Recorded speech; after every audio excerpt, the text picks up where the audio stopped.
जय जिनेन्द्र मैम।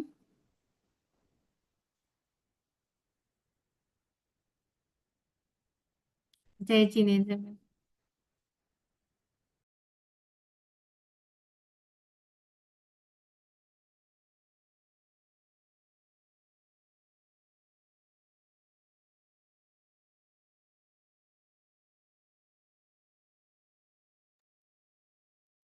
शुरू करें हम लोग।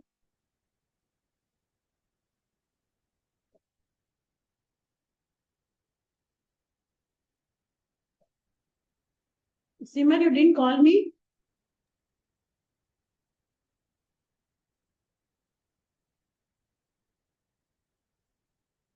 इंदिरा जी, आपका वीडियो ऑन कर दीजिए, हम लोग शुरू करते हैं। ये लोग सब ज्वाइन हो जाएंगे धीरे धीरे।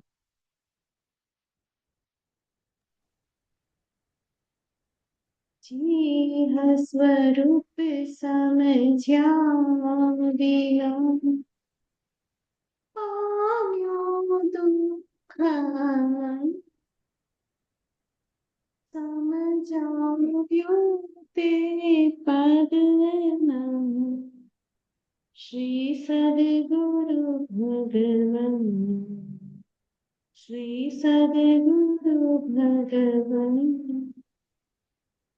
परम पुरुष प्रभु सद्गुरु, परम ज्ञान सुख धाम, जीने आज्ञा धनीज, तेने सदा प्रणाम, तेने सदा प्रणाम। सबको जय जिनेन्द्र। क्या हुआ, आज कोई अभी ज्वाइन ही नहीं हो रहा है टाइम पे। फिर ये 40 मिनट्स में क्लास खत्म हो जाती है, फिर हम अपना पोर्शन खत्म ही नहीं कर पाएंगे। अभी ऐसा करते हैं, आप लोग को दे देती हूँ, इतने पेज से इतने पेज तक पढ़ के आओ। उसमें से कोई डाउट्स हो तो हम लोग डिस्कस करेंगे, तो क्या हमारा पोर्शन फटाफट खत्म हो जाएगा। ठीक है, तो अभी कल का रिवीजन देख लेते हैं। कल जो हमने लास्ट में जो बहुत इंपॉर्टेंट कॉन्सेप्ट किया कि 5 अवयव वाला अनुमान, उसमें जो सारी चीजें बता दी, पेज नंबर 50 आपके पास है ना, प्रिंट जेरोक्स। मैम वो बेंगलोर में है, मैं इंदौर में हूँ, तो यहाँ पे सिर्फ प्रमाण शास्त्र मिल गई थी, तो वो वाली बुक है। बाकी नोट्स इंदौर में बेंगलोर में ही है। अच्छा, कोई बात नहीं, तो मैं हाँ शेयर कर मैम। देती हूँ नोट्स। हाँ शेयर कर देती हूँ।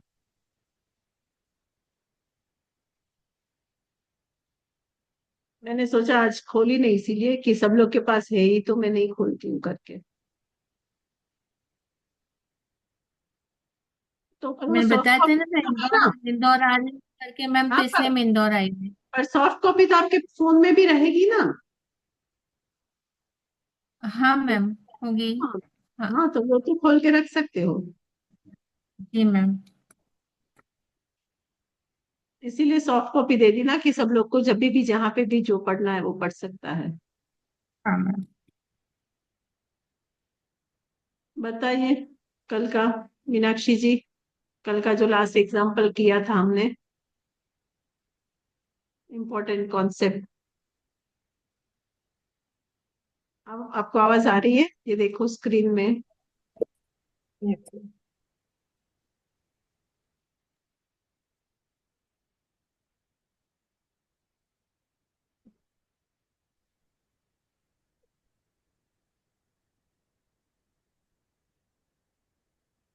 अभी दिख रहा है?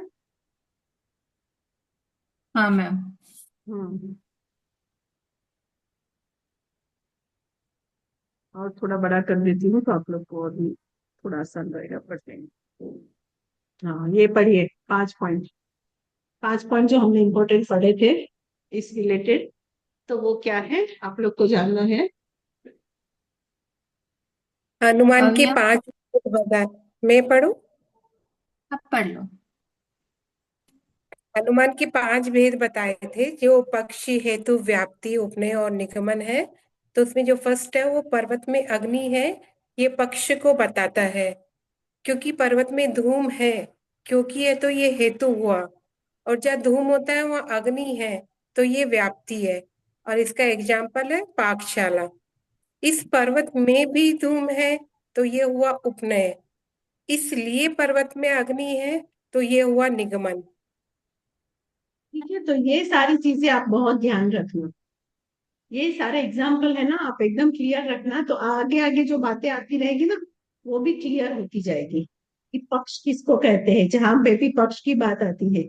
और उस पक्ष को समझाते हुए जो लक्ष्य है या हेतु है, वो क्या होता है। और जो व्याप्ति होती है, मतलब एक फाइनल प्रोवर्ब जैसे हो गया ना, कि ऐसा है, रात है तो अंधेरा ही होगा, दिन है तो उजाला ही होगा, अग्नि है तो धुआं ही होगा। तो ये जो सारी बातें होती है, इस तरह के प्रिंसिपल, उसे क्या कहते हैं, व्याप्ति। और उसके लिए जो एक एग्जाम्पल दिया जाता है, तो उसको कहते हैं दृष्टांत।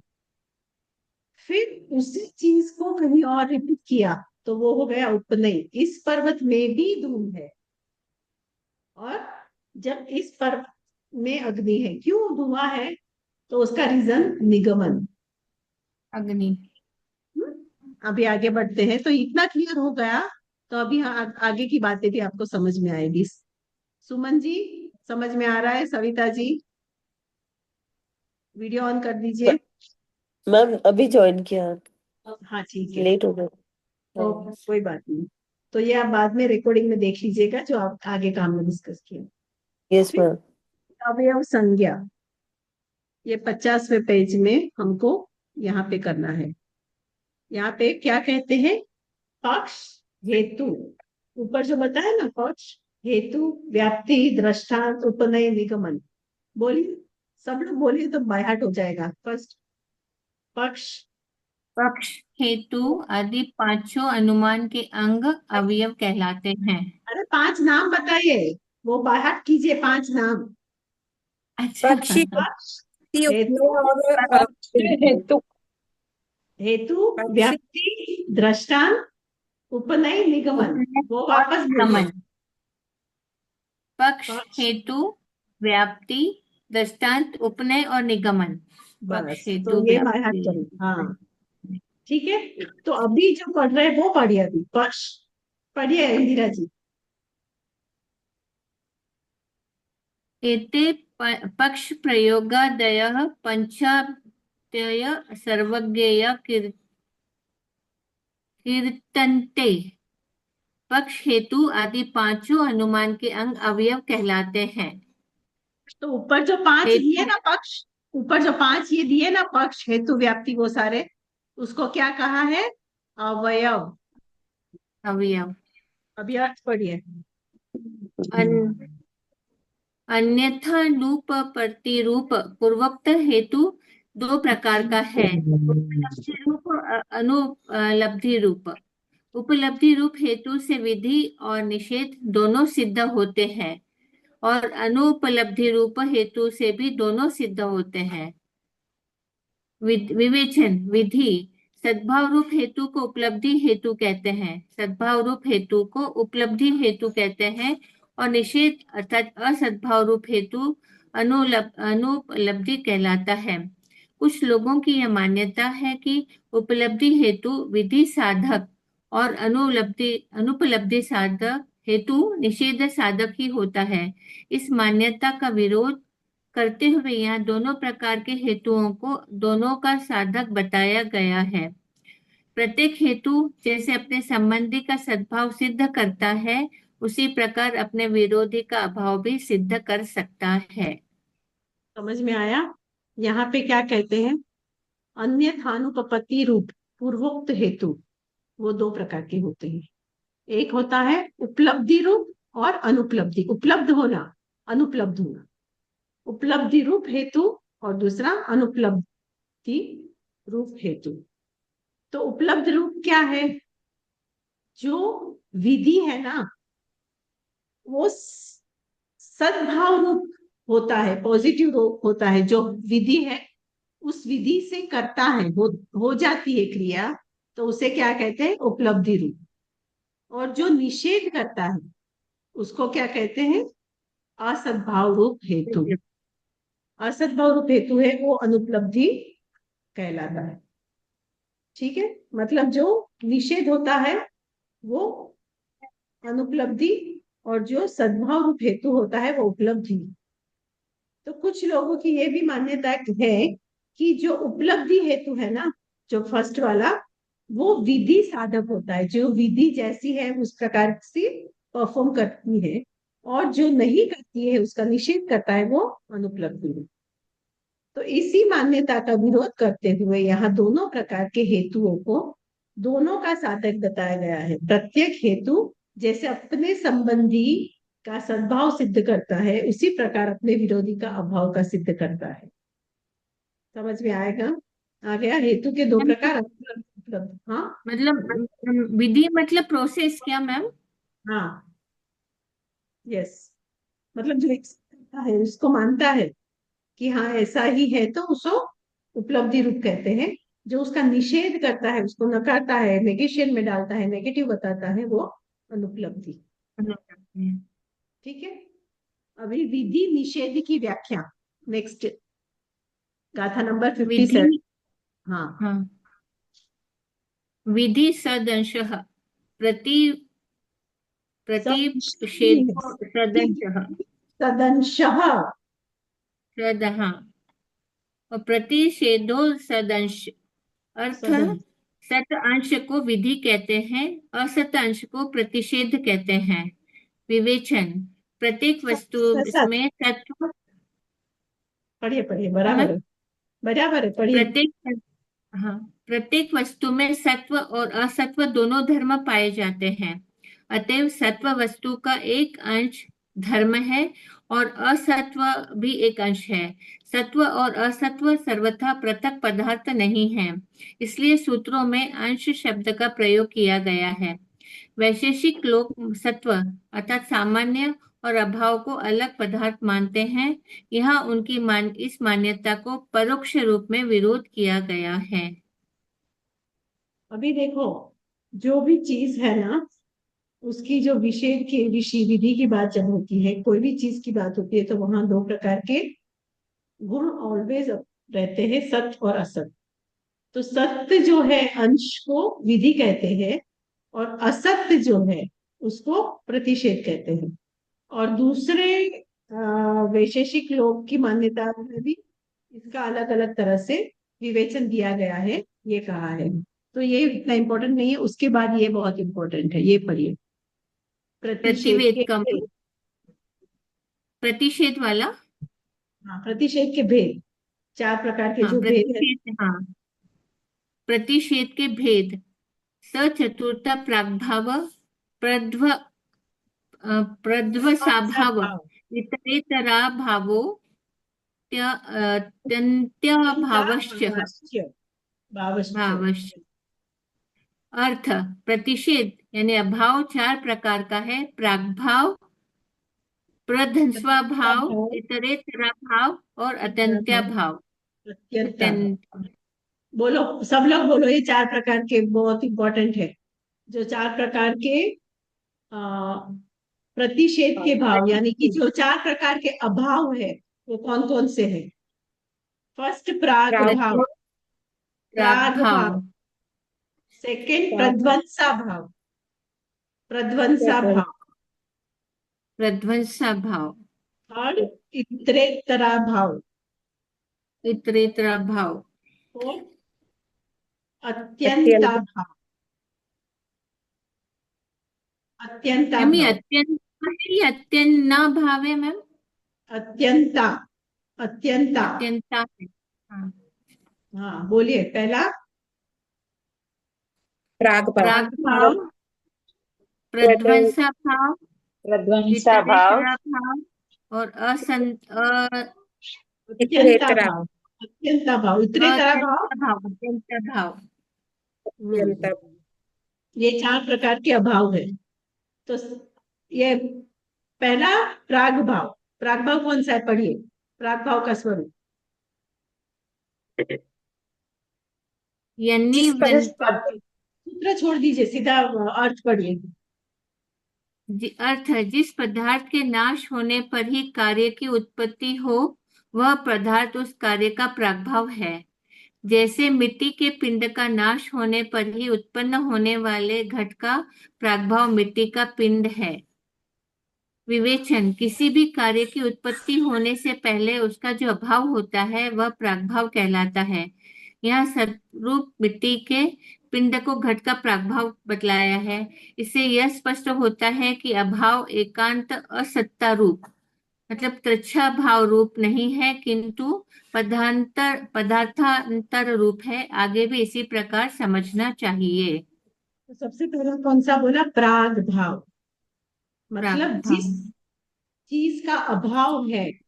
तो यहाँ पे कहते हैं कि जिस पदार्थ के नाश होने पर ही उत्पन्न होने वाला, जिस पदार्थ के नाश होने पर ही कार्य की उत्पत्ति हो, वह पदार्थ उस कार्य का प्रागभाव है। यहाँ पे क्या बताया है कि कोई भी कुम्हार है, वो मिट्टी का घड़ा बनाता है। तो मिट्टी का घड़ा बनाने के लिए जो मिट्टी है ना, उसका जो पिंड है, उसका नाश होगा तो ही वो घड़े के रूप में आएगा। ये सब तो आपको पता है ना, समझ में आता है ना। तो मिट्टी के यस। घड़े के रूप में उसका प्रागभाव क्या है? मिट्टी का पिंड। और मिट्टी का पिंड जब नाश होता है, किसी चीज का नाश होता है, तभी तभी किसी चीज की उत्पत्ति होती है, पदार्थ की उत्पत्ति होती है। तो यहाँ पे कहा जिसे मिट्टी के पिंड का नाश होने पर भी उत्पन्न होने वाले घट का प्राग भाव, घट घट घड़े का प्राग भाव क्या है? मिट्टी का पिंड। मिट्टी का जो पिंड है वो घड़े का प्राग भाव है। समझ में आ गया? तो किसी भी कार्य की उत्पत्ति होने से पहले उसका जो अभाव होता है वह प्रागभाव कहलाता है। यहाँ सद्रूप मिट्टी के पिंड को घट का प्रागभाव बतलाया गया है। इससे यह स्पष्ट हो जाता है कि अभाव एकांत असत्ता रूप, यानी कि तुच्छा भाव रूप नहीं है, किंतु पदार्थ का रूपांतर है। जो पदार्थ मिट्टी थी उसका रूपांतर होके घट बन गया। आगे भी यही बात समझने की आवश्यकता है। यहाँ पे ऐसे बताया गया। प्राग भाव सबको समझ में आ गया? घट बनने से पहले यस। उसका भाव था वो प्राग भाव, जैसे कि घड़े का प्राग भाव था मिट्टी का पिंड। Everyone got it? Yes. Suman ji, Simar, yes Savita ma'am. जी, ठीक है? आगे यस नेक्स्ट मैम। पढ़िए। हाँ, नेक्स्ट प्रध्वंसा भाव। नेक्स्ट क्या है? प्रध्वंसा भाव का ध्वंसा। स्वभाव। जिस पढ़ो। पदार्थ के उत्पन्न होने पर कार्य का अवश्य विनाश हो जाता है, वह पदार्थ उस कार्य का प्रध्वंसा भाव है। जैसे टुकड़ों का समूह उत्पन्न होने पर निश्चित रूप से नष्ट हो जाने वाले घट का प्रध्वंसा भाव टुकड़ों का समूह है। ये भी समझ में आ गया? प्रध्वंसा भाव, जिस पदार्थ को उत्पन्न होने पर कार्य का अवश्य विनाश हो गया। जैसे कि कोई घड़ा था या कोई कांच था, एक मिरर था, वो टूट गया तो टुकड़े टुकड़े हो गए। ठीक है? तो इस टुकड़े को का समूह उत्पन्न होने पर अगर वो साथ में अगर हम रखे तो रूप से नष्ट हो जाने वाले घट का जो वो उसका रूप था, जो घट था, वो नष्ट हो गया ना। तो उसके बाद ये जो हुआ वो प्राध्वंसक, वो टुकड़े का समूह जो है वो प्राध्वंसक। पहले मिट्टी से घड़ा बना, घड़े से अभी टुकड़े हुए, वो प्राध्वंस भाव। मिट्टी से घड़ा बना वो प्राग भाव, और घड़े से उसके टुकड़े हुए वो प्राध्वंसक। क्लियर है यहाँ तक? तो मैम हम अपनी लाइफ में इसको कैसे यूज कर सकते हैं प्रध्वंसा भाव को? क्यों, हर एक चीज में आप यूज कर ही सकते हो ना। आप खाना बना रहे हो, उसके पहले उसका प्राग भाव है ना, आटा है। हाँ, भाव है। हाँ। हाँ, फिर आपने रोटी बना दी, ठीक है, तो घड़ा बन गया। उसके बाद आपने टुकड़े कर दिए उसके खाने के लिए, तो वो अच्छा। प्राध्वंसा भाव। अच्छा। अच्छा।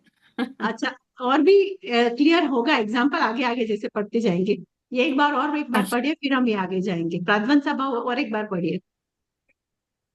जिस पदार्थ के उत्पन्न होने पर कार्य का अवश्य विनाश हो जाता है, वह पदार्थ उस कार्य का प्राध्वंसा भाव है।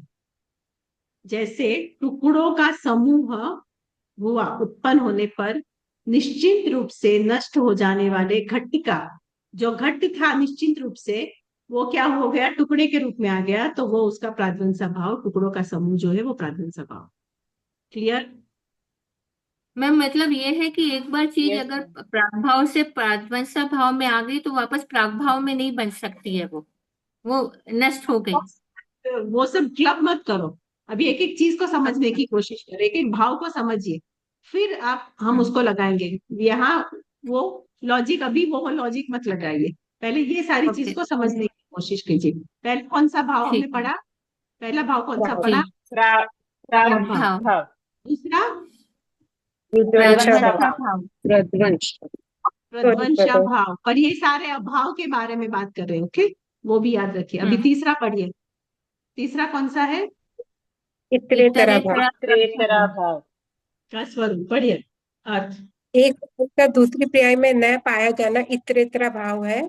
जैसे स्तंभ का कुंभ में न पाया जाना विवेचन। स्तंभ और कुंभ दोनों पदार्थ एक साथ सद्भाव रूप है, किंतु स्तंभ कुंभ नहीं है। स्तंभ का मतलब पिलर, किंतु स्तंभ कुंभ नहीं है और कुंभ स्तंभ नहीं है। इस प्रकार दोनों में परस्पर का अभाव है। यही अभाव इतरेतरा भाव, अन्योन्या भाव और या परस्परा भाव कहलाता है। समझ में आया? थर्ड और डिफरेंट ही बता रहे हैं, इतरेतरा भाव। एक का जो रूप है वो दूसरे में नहीं है।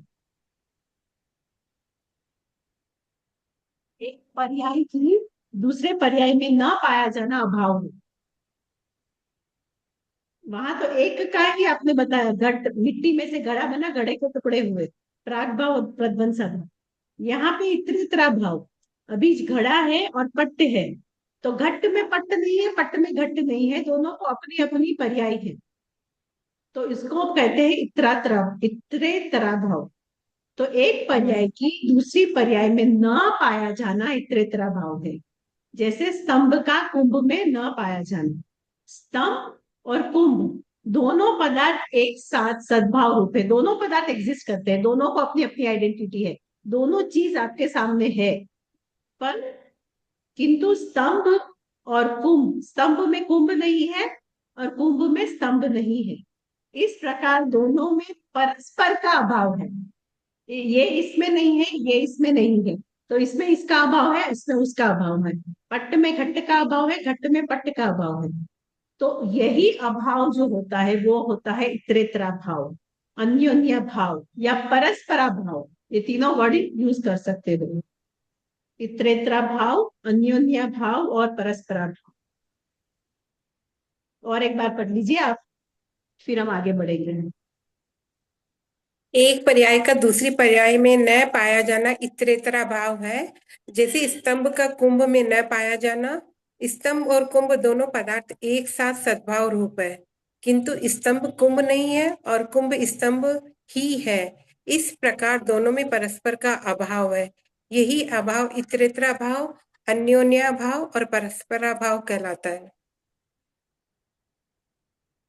यहाँ पे गलत लग रहा है मुझे, किंतु हाँ स्तंभ मैम, कुंभ नहीं नहीं है होना और चाहिए, कुंभ स्तंभ नहीं है। नहीं होना चाहिए। हाँ, नहीं है। इस प्रकार दोनों में परस्पर का अभाव जो है, यही अभाव कहा जाता है त्रितरा भाव। नहीं आगे वर्ड नेक्स्ट। आएगा। आगे नहीं नेक्स्ट होना। पढ़िए। अभी चौथा कौन सा है? अत्यंता भाव। भाव का स्वरूप। त्रिकोण संबंधी तादात्म्य के अभाव में अत्यंता भाव है। और स्लोली पढ़िए थोड़ा। एक द्रव्य त्रिकाल में भी दूसरा द्रव्य नहीं बन सकता है। जैसे चेतन कभी अचेतन न हुआ, न है और न होगा। इस प्रकार प्रत्येक द्रव्य में दूसरे द्रव्य का त्रिकालिक अभाव पाया जाता है, वही अत्यंता भाव है। एक ही द्रव्य की अनेक पर्यायों का पारस्परिक अभाव इतरेतरा भाव कहलाता है, और अनेक द्रव्यों का पारस्परिक अभाव अत्यंता भाव कहलाता है। प्राग प्राग भाव अनादि शांत है। और अनेक प्रदंस द्रव्यों का, एक लाइन रह गई बीच में। हाँ, अनेक द्रव्यों का, एक ही द्रव्य की अनेक पर्यायों का पारस्परिक अभाव इतरेतर अभाव कहलाता है, और अनेक द्रव्यों का पारस्परिक अभाव अत्यंता अभाव कहलाता है। प्रागभाव अनादि शांत है और प्रदंसा भाव सादि शांत है, अनंत है, हाँ, सादि अनंत है। इतरेतरा भाव सादि शांत है और अत्यंता भाव अनादि अनंत है। अभी देखो यहाँ पे चौथे स्वरूप के बारे में भी बताया, और उसके बाद थर्ड और फोर्थ को कंपेयर भी किया। फोर्थ क्या है? अत्यंत अभाव। थर्ड क्या था? इतरेंतर अभाव। तो यहाँ पे क्या कहते हैं? जो त्रिकाली संबंध है, त्रिकाली संबंधी तादात्म्य के अभाव को अत्यंत अभाव कहते हैं। त्रिकाल के लिए, ऑल द टाइम के लिए, जो जिस संबंध की बात यहाँ पे चल रही है, तो यहाँ पे क्या कहते हैं? एक द्रव्य त्रिकाल में भी, किसी भी काल में, न भूत में, न भविष्य में, न वर्तमान में, किसी भी समय दूसरा द्रव्य नहीं बन सकता। जैसे जो कोई चेतन है तो वो अचेतन नहीं बन सकता, कि जो कोई कुर्सी है, लकड़ी है, पेंसिल है, पेन है, जो कोई भी अचेतन है उसमें कभी भी जान आके वो चलने नहीं लगेगा, वो अचेतन चेतन नहीं बनेगा। और जो चेतन है वो अचेतन नहीं बनेगा। चेतन कभी अचेतन न हुआ, न है, और न कभी होगा। त्रिकाल की बात कर रहे, इसीलिए इतना क्लियर बता रहे कि त्रिकाल में कभी भी ऐसा नहीं होगा। इस प्रकार प्रत्येक द्रव्य में दूसरे द्रव्यों का त्रैलोकिक अभाव पाया जाता है। तीनों लोक में, तीनों समय में, त्रिकाल में उसका अभाव होता है, एक द्रव्य में दूसरे द्रव्य का। ठीक है, यहां तक समझ में आया? फिर क्या कहते हैं? Yes. उससे क्या कहते हैं? अत्यंताभाव। अत्यंत मतलब totally not possible, totally it is not existing. चेतन में अचेतन नहीं एग्जिस्ट, कभी भी किसी भी समय नहीं कर सकता, उसे कहते हैं अत्यंताभाव। फिर दूसरी लाइन में क्या कहते हैं? एक ही द्रव्य की अनेक पर्यायों को पारस्परिक अभाव इतरेंतर अभाव है। अभी एक पर्याय जब है तब उसकी दूसरी पर्याय नहीं है ना, तब पहली पर्याय में दूसरी पर्याय का, दूसरी पर्याय में पहली पर्याय का अभाव होता है। जब मनुष्य जन्म के युवान होता है, तो युवान जब हुआ तब उसमें बचपना चला गया, बचपन का अभाव हो गया। जब बूढ़ा हुआ तब युवान का अभाव हो गया। तो ये एक में ही जो ये हुआ, तो वहां उसको कहते हैं इतरेंतरा भाव। जो थर्ड कैटेगरी का था ना, इतरेंतरा अभाव कहलाता है। और अनेक द्रव्यों का पारस्परिक अभाव अत्यंत अभाव। और अनेक द्रव्यों की बात करें तो उसमें एक दूसरे का अत्यंतिक अभाव होता है। तो प्राग भाव कैसा है? अनादि है और शांत है। और प्रध्वंसा भाव का कैसा है? सादि अनंत है। इतरेतर भाव सादि शांत है और अत्यंत भाव अनादि अनंत है, जिसका स्टार्टिंग पॉइंट है, एंड पॉइंट नहीं है, स्टार्टिंग पॉइंट है और समय तक चलता है। वो उसकी चारों डेफिनेशन। पर ये मेन चारों आपको समझ में आ गए। चार अभाव कौन कौन से हैं? प्राग भाव, सेकेंड प्रध्वंसा भाव, प्रध्वंसा भाव, थर्ड इतरेतरा भाव, भाव अत्यंता और भाव। अत्यंता भाव। और अन्यतत्व भाव। की समझ में आ अत्यंता गया? भाव ये एकदम बाहर हो गया। प्राग भाव किसे कहते हैं? कोई नए पदार्थ हाँ जब मैम। उत्पन्न होता है तब उसके पूर्व रूप का जो अभाव हो जाता है। अच्छा, एग्जाम्पल खाली बोल दो। एग्जाम्पल प्राग भाव का क्या था? मिट्टी से घड़ा बनना। तो मिट्टी से घड़ा, हाँ, तो मिट्टी का नाश हो गया, तब घड़ा उत्पन्न हो गया। तो नया रूप ले लिया। फिर हाँ, प्रागभाव होगा हाँ, टुकड़ों का समूह, टुकड़े का होना, घड़े के टुकड़े हो गए। टुकड़े होना। तो उसको क्या कहते हैं? प्रध्वंसा भाव। फिर नेक्स्ट। इतरेतरा इतरेतरा भाव भाव में अलग स्तंभ अलग कुंभ है। नहीं है और कुंभ स्तंभ नहीं है, दोनों अलग अलग है। एक पर्याय को दूसरे पर्याय में नहीं पाया जा सकता है। जैसे कि एग्जाम्पल, स्तंभ का कुंभ में नहीं पाया है। कुंभ में फोर्थ, अत्यंत अभाव। जो कभी भी होने तीनों काल में भी वाला वो है। चीज चेंज नहीं हो सकती। जीव का हाँ, अजीव नहीं त्रिकाल हो रखना सकता, बहुत अजीव का जरूरी जीव है। नहीं। हाँ, त्रिकाल लिखना यहाँ बहुत इंपॉर्टेंट है। त्रिकाल में कभी भी एक द्रव्य दूसरा द्रव्य नहीं बन सकता है, जैसे कि चेतन कभी भी अचेतन नहीं हुआ, न होगा, न है, तीनों काल में। तो इसको कहते हैं अत्यंत अभाव। अत्यंत अभाव ही है। क्लियर है यहाँ तक? उसके मैम आगे एक पढ़े। बार ये अनादि शांत का एक बार थोड़ा सा एग्जाम्पल के साथ हाँ, बताइए। अनादि शांत सादी वो अनंत। शादी अनंत, अनंत शादी। हाँ बोलिए अभी ऐसे क्या होता है। अनादि शांत इसका अर्थ पता है, लेकिन ये प्राग भाव में कैसे लागू हो रहा है एक बार क्लियर अनादि कीजिए। काल का अर्थ बताइए। अनादि से जो मिट्टी थी, अभी उसका शांत हाँ, हो गया, उसको एंड हो गया ना। जिसका अनादि से था, अभी शांत एंड होगा। क्योंकि मतलब घड़ा मिट्टी बन गया तो अब वो वापस टूटा भी तो सही ना। वो और घर टूटा है, मिट्टी नहीं टूटी है। अभी जो टूटा है ना, हम्म। वो मिट्टी नहीं टूटी है। मिट्टी का तो अनादि से चली आ रही थी और अब ये उसका अंत आ गया, शांत हो गया। वो प्रागभाव है। समझ में आया? सविता जी, आपका वीडियो कहाँ ऑफ है? मैम वो बेटे को खाना खिला रही हूँ तो रोटी बना रही हूँ ना, इसलिए। अच्छा, फिर प्रध्वंस भाव में क्या कहा? प्रध्वंस भाव, शादी अनंत का मतलब क्या हुआ सविता जी? शादी का मतलब कि मतलब शांत हो गया, लेकिन ये अनंत काल तक ऐसा रहेगा। हाँ, टुकड़े हो गए घड़े का, पर वो घड़ा हाँ, के जो टुकड़े हैं वो घड़े के रूप में ही रहेंगे। फिर इतरेतरा भाव में क्या है? शादी शांत। शादी और शांत मतलब नियम वैसा ही रहेगा। मतलब एक बार इसकी आदि हो गई, अभी हाँ। अनादिकाल तक नहीं है, आदि हो गई है और शांत रहेगा, मतलब ऐसा ही रहेगा। हम्म और अत्यंता और फिर भाव में? अनादि अनंत मतलब अनादिकाल से ऐसा और अनंत काल तक ऐसा ही रहेगा, जैसे चेतन जीव। हाँ, चेतन चेतन चेतन ही रहेगा, जड़ जड़ जड़ ही रहेगा। हाँ क्लियर हो गया अभी? मैं हाँ। मित्रेतरा भाव में शादी शांत है, तो इसमें तो दो परस्पर पर्याय है ना, एक खंबा है और एक घड़ा है।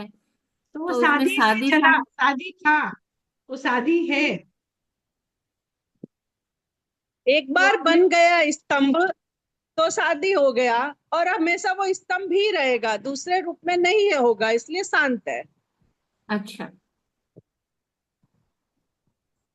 क्लियर अपनी है? अपनी पर्याय, दो अपनी अपनी पर्याय रहेगी। हम्म हम्म। हाँ, ठीक है मैम।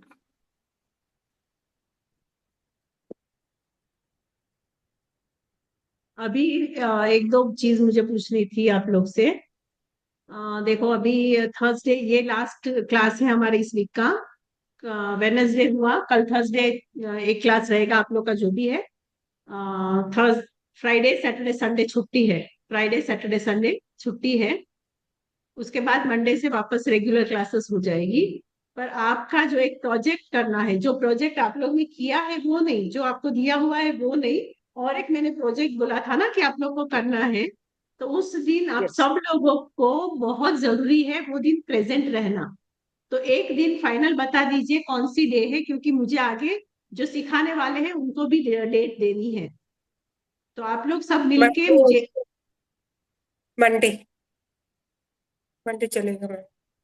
मंडे सबको चलना पड़ेगा, और उनको भी मैं पूछूंगी। आप लोग एक बार डेट बता देंगे ना, फिर मैं उनको भी पूछूंगी, फिर उनको जो कन्वीनियंट होगा वो भी मैं देख लूंगी। मैम देखो मैं मंडे 18th को पहुंची बैंगलोर मैम। कब? 18th हाँ, तो 18th को बैंगलोर पहुंचोगे। और प्रदूषण अपने 20 तारीख से है ना? Yes ma'am. Yes ma'am. हाँ मैम। तो आप लोग तो क्लासेस प्रयुषण में मैडम क्लासेस रहेगी क्या? โอ้ 3 दिन ही रहेगी, बाद में 4 दिन तो छुट्टी है। इंदिरा जी ऑनलाइन ही होगा मैम, ऑनलाइन ही होगा ना? ऑनलाइन ही होगा, ऑनलाइन ही होगा।